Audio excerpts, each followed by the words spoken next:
Misol 121 funksiya do'stlarish trigonometri va hosili این funksiya در نقطه پی تقسیم 6 باید یابیم.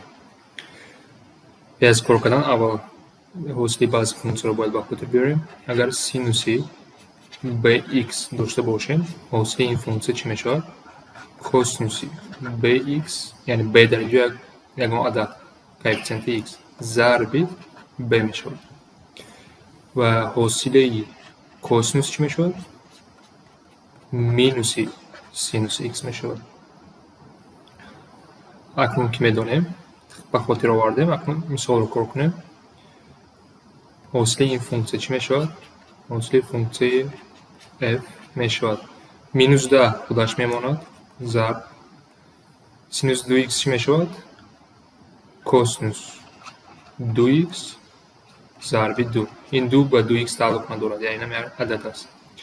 مینوسی سی رو نمیرسیم. hosili کوسینوس مینوسی سینوس x است.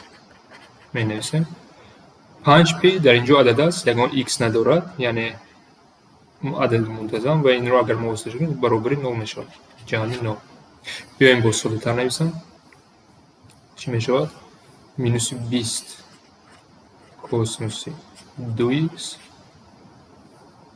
جمع سی سینوس x یعنی 2x رو در قوس گرفتم برای آمیخته نکردم و از چی یک میخواد در نقطه پی تقسیم 6 این با رادیان یا اینکه 30 گرادوس. بیاین نویسیم مینوس 20 کوسینوس 2 ضرب پی تقسیم 6 جمع سینوس سی سینوس پی تقسیم 6 در این قوس وزی پی تقسیم 3 میشود و چند 60 گرادوس میشود و کوسینوس 60 این 1 تقسیم 2 مینوس 20 ضرب 1 تقسیم 2 جمع سی ضرب پی تقسیم 30 گرادوس است سینوس 1 تقسیم 2 اینا و از اینجا چه میرم مینوس 10 جمع 15 و این برابر 5 میشود.